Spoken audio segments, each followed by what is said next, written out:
Solo imaginas que estás tranquilamente en tu casa junto a tu familia, cuando sorpresivamente tu país vecino invade al tuyo. El ejército enemigo avanza rápidamente, eso te obliga a ti y a tu familia a evacuar para escapar del calor de la guerra. Un ejército aliado de tu país ayuda a evacuar a civiles como tú. En un momento los soldados le dicen a todos que paren y descansen. Tanto como tú, tu familia y los demás refugiados se sientan a descansar, aprovechan a comer y demás cosas. Un minuto después, observas en el cielo unos aviones de combate del ejército aliado. No te asustas mucho, ya que en esa situación en que está tu país, se hizo común ver aviones de combate en el cielo. Pero tan solo unos segundos después, esos aviones de combate dispararían contra ustedes. Caes herido, no entiendes nada, observas a tu alrededor como mucha gente, entre hombres, mujeres y niños, están igualmente heridos.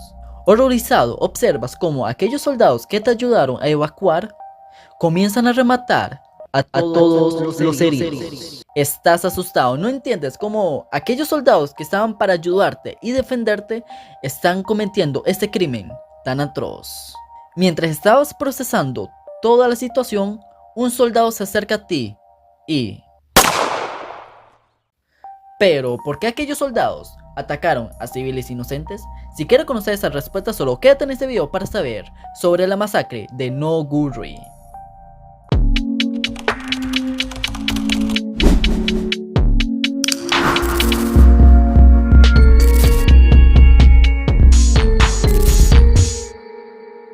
En el año de 1950, la península coreana estaba dividida en dos. En el lado norte estaba la República Democrática de Corea, para los compas, Corea del Norte, y en el lado sur, la República de Corea, Corea del Sur.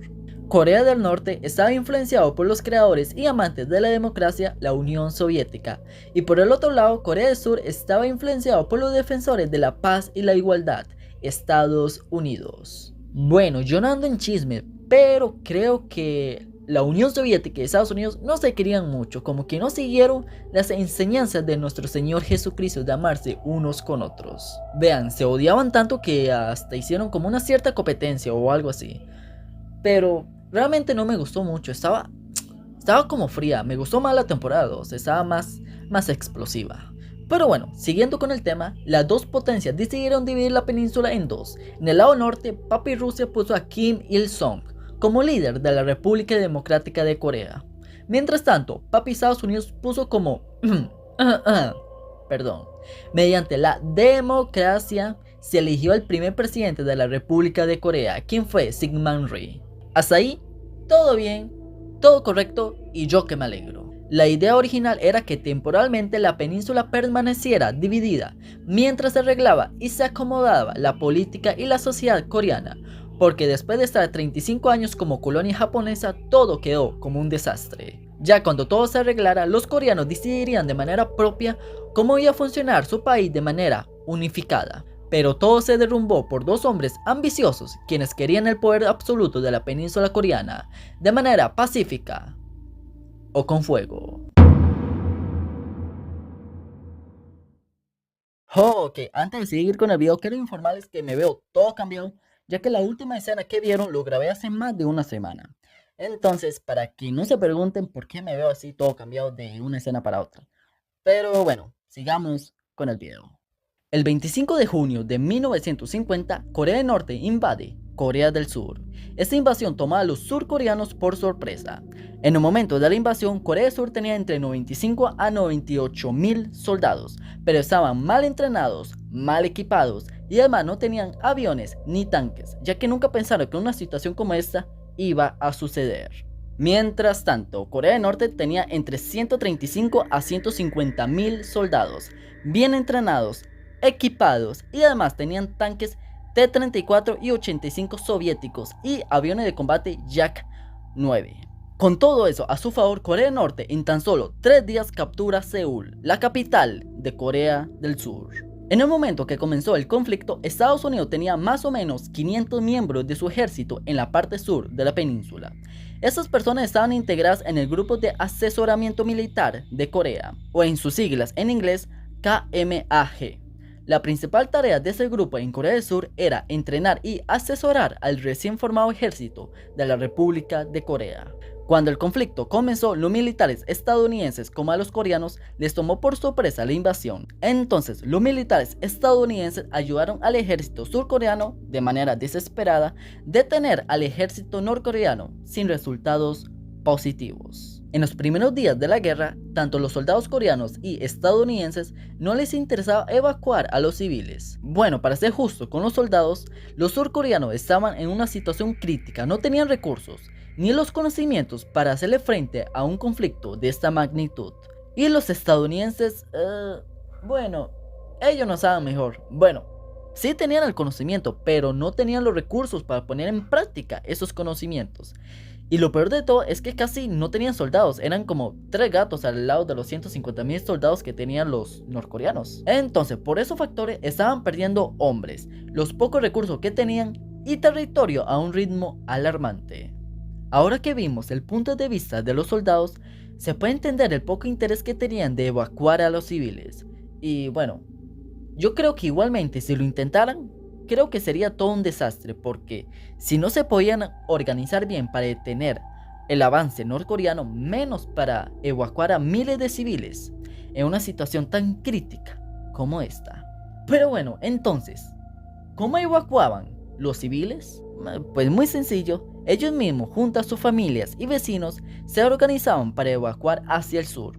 Organizaban como un tipo de grupo y se dirigían hacia un lugar seguro. Durante el camino se topaban con otros grupos, entonces se unían y se hacían mucho más grandes. Entre ellos mismos se compartían comida, información de rutas seguras y demás cosas.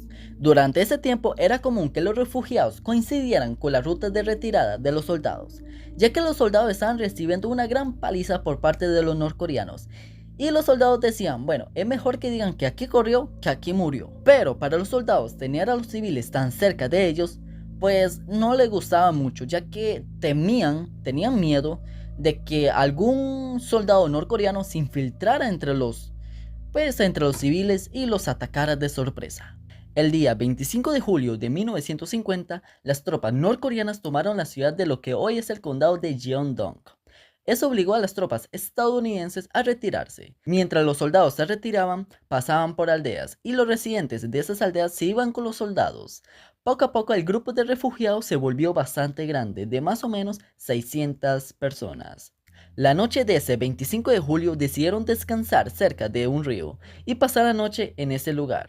Pero 7 personas intentaron irse de ese lugar y pues digamos que a los soldados no les gustó mucho esa idea. Entonces, pues dispararon contra esas personas quitándoles la vida. Al día siguiente, el 26 de julio, los refugiados se despertaron con la noticia de que los soldados que estaban con ellos ya no estaban. Entonces las personas decidieron seguir su camino por su cuenta. Cuando las personas pasaban cerca del pueblo de Nogurin, un grupo de soldados estadounidenses interceptaron al grupo de refugiados. Los requisaron, le quitaron cosas como cuchillos y demás. Y luego los soldados pidieron que los refugiados se sentaran en una vía del tren que estaba sobre un puente. Después de un rato los militares se fueron y dejaron solos a los refugiados. Mientras aquellos refugiados descansaban sobre la vía del tren, unos aviones militares se visualizaron en el cielo. Y antes que aquellas personas se preguntaran sobre qué harían, los aviones atacaron a las personas.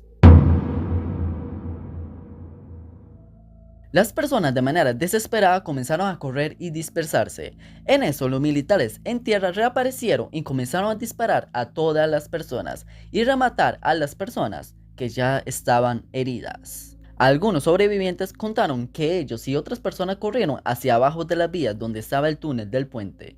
Ingresaron a ese puente pensando en esconderse de los soldados, pero todo fue en vano.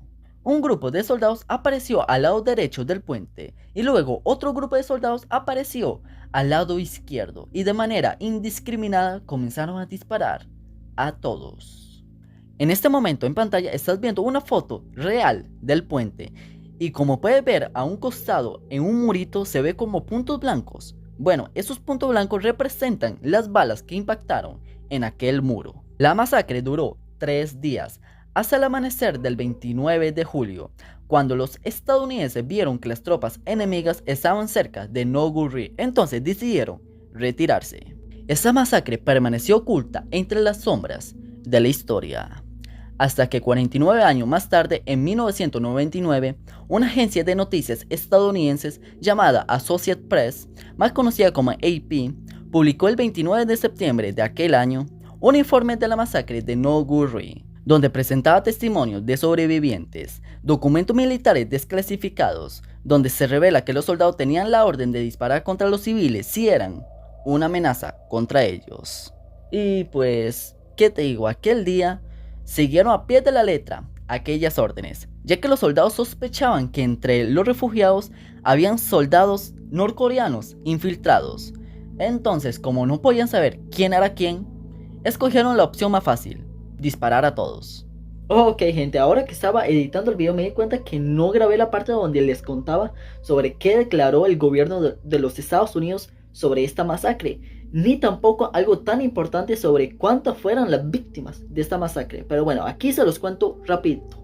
Cuando la noticia de esa masacre se hizo conocida en todo el planeta, el gobierno de los Estados Unidos y el gobierno de Corea del Sur realizaron sus respectivas investigaciones. La investigación del gobierno de Corea del Sur llegó a la conclusión que hubo 163 víctimas y 55 heridos. Pero una fundación llamada la Fundación para la Paz No-Gu-Ri, una fundación que está financiada por el gobierno surcoreano, realizó su propia investigación y llegó a la conclusión que hubieron más o menos entre 250 a 300 víctimas. El gobierno de los Estados Unidos niega rotundamente que fuera un ataque preparado. Ellos técnicamente dijeron en sus declaraciones que fueran malas decisiones tomadas por tropas jóvenes con poca experiencia en combate. Esta lamentable historia es el ejemplo perfecto de que en un conflicto armado los únicos que pierden son los civiles. Estas personas tuvieron que irse de sus casas. Lo más seguro, el papá, el hermano, un hijo, un esposo, se fueron a defender a su patria. Estas personas tuvieron que caminar miles de kilómetros para llegar a un lugar seguro, enfrentándose al clima, al cansancio, al sueño, al hambre. Estas personas eran vulnerables a robos, abusos sexuales y esas cosas. Y las personas que supuestamente estaban para protegerlos terminaron siendo sus verdugos. Desgraciadamente, esta no fue la única masacre que ocurrió en este conflicto. Durante los 3 años que duró este conflicto, ocurrieron muchas más masacres producidas no solo por Estados Unidos, sino también por Corea del Sur y Corea del Norte, ya que en la guerra no existen ni buenos ni malos, solo malos y peores.